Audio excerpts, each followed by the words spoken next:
guys, Kelly here, and today I want to share with you my most recent reads, and I have 5 books to talk to you about today. I'll start with the one I like the least and go up to the one I like the best.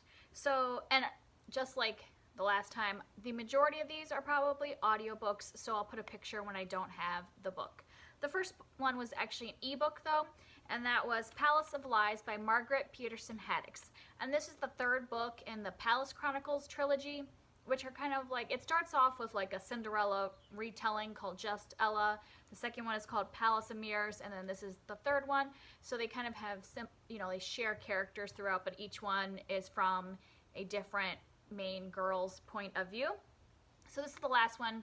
Since I don't want to like spoil the first 2 for you, I don't want to tell you too many details, but basically this is about a girl who is a princess, and her kind of like, there's a tragic event kind of at the beginning of the book, and her trying to deal with that and figure out how, I don't know, save the kingdom, not really exactly, but figure out kind of the political world. It's really hard to tell you without like spoiling the other 2. But anyways, I actually did not really like this one. I gave it 2.5 stars. The other 2 I both gave 4 stars. I really enjoyed them. They're middle grade, so they're just really quick reads, but kind of fun fairy tale like books with a female character that is really like standing up for herself or doing something, being more strong. Like Just Ella I really loved, because that's Cinderella after she has like gotten engaged to the prince and then finds out being a princess isn't all it's cracked up to be, and that she doesn't actually love the prince,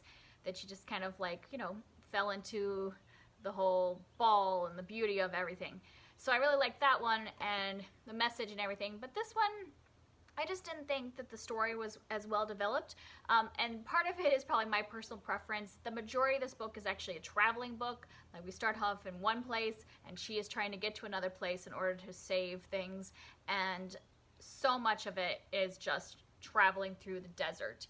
And I just didn't find it that interesting, so it's a lot of internal monologue. So things happen at the beginning, things happen at the end, but the whole middle just dragged and dragged for me. So I just didn't really like it. It wasn't a great conclusion to the trilogy, in my opinion. I would say you don't have to read all 3. You could read Just Ella, you could read just the first 2. So if you are not a fan of traveling stories either, you wouldn't have to read all 3 if you are interested. They really can stand alone, except for you have to read them in order if you're going to read all 3, because you have to know what's happened in the past, but you could stop the trilogy at any point is what I'm saying. There's not like big cliffhangers. And then the next book was an audiobook called Decluttering at the Speed of Life, Winning Your Never-Ending Battle with Stuff by Dana White. That is a really long subtitle. But yeah, it's basically just decluttering at the speed of life. And I did really enjoy this and the information, but I couldn't give it more than 3.5 stars because it seemed like super repetitive and did not need to be as long as it is. And this is a common problem. I think I said this in one of my recent, because I've been reading a lot of nonfiction books as we're like traveling and packing up and all that stuff, and I feel like that's a problem with a lot of self-help or how-to kind of books, is that they've got a really great thing they're trying to tell you and good information, but they want to fill a whole book, so they're just like adding a bunch of filler, and I don't like that. I just want to know the good information. And the only reason I actually finished this book was because I was listening to it in the car, and I didn't really have any other audiobooks downloaded, and so I was like, might as well. The audio narrator is the author herself, and she has a nice voice, so if nothing else, I was just listening to her voice. And it is good information, it's just so repetitive, because what she does is she lays out her whole method for decluttering, and then she goes room by room and repeats the exact same method, and then just puts a couple anecdotes. So I would have preferred her to just lay out her method and just give a few anecdotes. That would have like half the book. But to repeat the same thing over and over and over again was really like not necessary. And I get that she even says in the book that she is going to repeat herself, and she says she is doing it because she wants to, by the end, have that method so stuck in your head that you won't forget it. Well, you know what? In a month, I'm gonna forget it anyways, just because the way my mind works. So what I did is I took notes and I wrote down her method. So there was no reason for me to hear it over and over and over and over again, because I'm not gonna remember it by that. I'm going to remember by writing it down. I could just hear a couple of your stories and that would be fine. So good information, too long. if you are interested in a decluttering book, I would highly recommend it, and just listen to the first half or the first fourth. I mean, you would know when she starts going room by room that you can turn it off if you wish. And the reason I liked her method, though, was that she is kind of almost the opposite of the Marie Kondo method. I think both methods are valid, and it just depends on your personality. The Marie Kondo method doesn't work for me because, if you don't know what it is, she makes you pull everything out. So like if you're working on your clothes, you have to pull all of your clothes out, set them on like your bed, and go through them one by one. Well, as a mom of 2 young kids, if I do that method, if I pull everything out and set it somewhere and try to go through it, something is going to interrupt my process. I'm not going to have enough time to go through it all. And so when I go to bed that night, there's going to be clothes all over my bed. I'm going to throw them on the floor, and they're going to sit there for like a week. Like, come on, moms, you know what I'm talking about. Like, that's what's going to happen. And so I think it's a perfectly valid approach if you have set aside whole days to declutter. But the way this method, and what I liked about it, was she's really, that's why it's called decluttering at the speed of life. She's like, if you only have 15 minutes, this method will work. If you have a whole day, it'll still work. But you can just do it in little spurts because it doesn't require you to take everything out. It is more of a just like looking at things little by little. And so if you are like me and need something that just is more when I have time here and there, I would recommend this book. Just maybe you wouldn't want to read the whole thing. And I think that's fine with these kind of books. I got it from the library, so I wouldn't have felt cheated if I had just read half of it. And then next I have a novella, and that is Dusk or Dark or Dawn or Day by Seanan McGuire. And can I just say that that is like the worst title ever? Because it's just 4 words strung together with oars in between, and I never can remember. So hate the title, but I really did enjoy this short novella. I gave it 4 stars. It's hard to really give a description since it is so short. It's basically about a ghost and kind of her life after she has died, and her kind of like the way these ghosts, they have to like live as ghosts until they reach the time that they should have died in real life, like if they died too early. So kind of her approaching her time to move on. And I really like how in a short amount of time she built this whole like ghost world. Like it is in current world. I think it's in New York actually. So it's in like current New York, but ghosts are living among us. They're not like invisible or anything. They look like real people, and so they're interacting with people. So she's developing that whole story of how that works with ghosts and how they become ghosts and how they move on. And then I also felt like really connected to the main character and cared for her and her plot, and also felt like it was a full satisfying story, which for a novella sometimes I don't feel like they're full and satisfying. So if you just want something short to read, I would recommend this.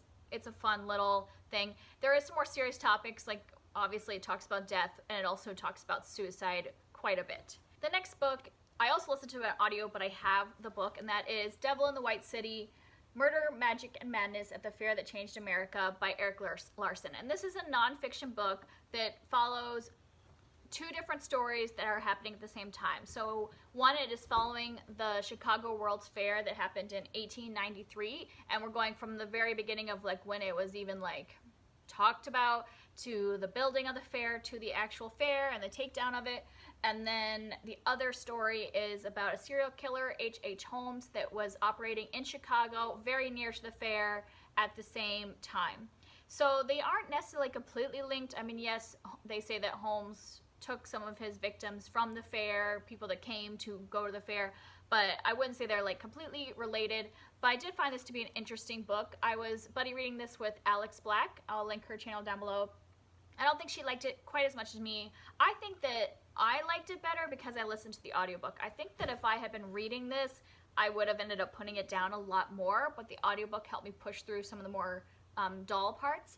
And like the dull parts, what I mean by that is that when we are talking about the fair, there is so much detail. Like if you ever want to know every single little detail of what happens to go into building the World's Fair, this is the book for you.